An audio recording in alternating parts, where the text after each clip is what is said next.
It's a busy Monday at the Oklahoma National Stockyards.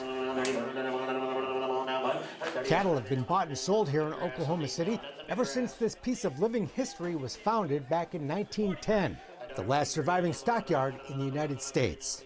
We're very proud of the fact that we've survived this long. We offer a very important tool for farmers and ranchers as far as selling their cattle. Kelly Payne is the stockyard's first female president, a place she knows very well.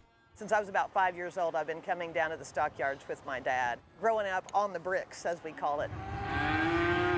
Kelly's the fifth generation of her family in the cattle business.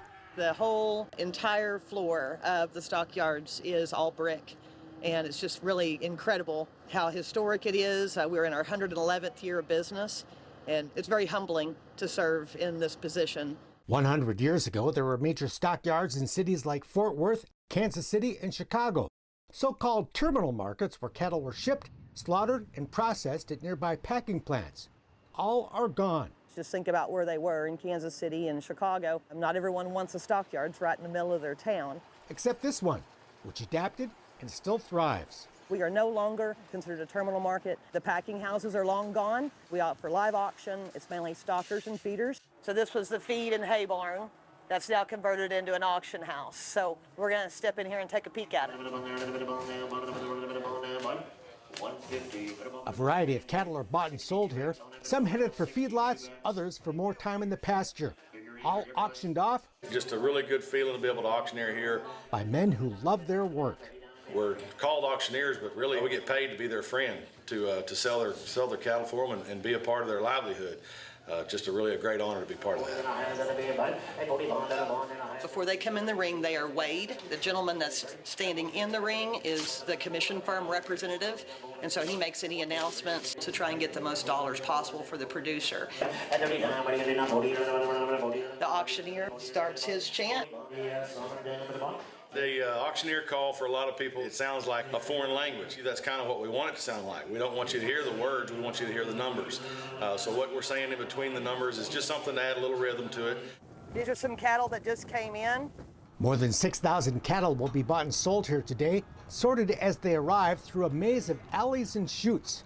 They'll typically sort by size, and we also sex the cattle. So heifers generally sell separate from bulls or steers. Once the cows go through the auction ring, they need to get back to their buyer, and much of that work is still done horseback. They come out of the sale after they've been sold, come in the tub right here. Remy or Crandall will tell us where they're going, and we'll take them to the alley, to the commission companies, and send them where they're supposed to go. Come back, grab another load.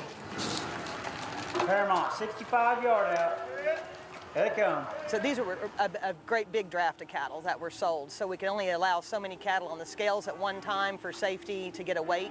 So we'll catch about 30,000 pounds and then go to the next draft. There was over 100 head of cattle in this last draft, so they're getting another count on them when they come through to make sure everything is accurate for the producer. So it's kind of hectic back here. Organized chaos is what we like to call it. Ready? This organized chaos can be a little tough for a newcomer to understand. But simply put, Oklahoma City is an ideal spot for the cattle business. You have I-35 going north and south. You have I-40 going east and west. There's wheat pasture to the west of us. There's grassland to the south and to the east. And then you don't have to go very far north of here to get into the feedlot sector of the country. So we're in an awesome location. It's great. It's a lot of fantastic people. That's probably my favorite, is the people. These farmers and ranchers work hard all year long with that calf crop, and as you saw from being in the barn, within minutes, it's over. But it's a very viable market, a strong market. The history is absolutely terrific, and once again, it's just humbling to be a part of it all. It's all about making sure there's beef for dinner, and Kelly is all about telling that story. Busloads of school kids are frequent visitors here, and tourists are welcome too. 200,000 stop by in a typical year, learning where their food comes from. So it's important to be able to grab those folks and let them know what we do and promote the beef industry. You think about what a small speck we are in this big global market, especially today.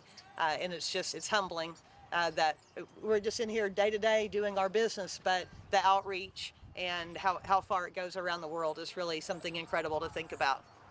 Just outside the stockyards is Stockyard City,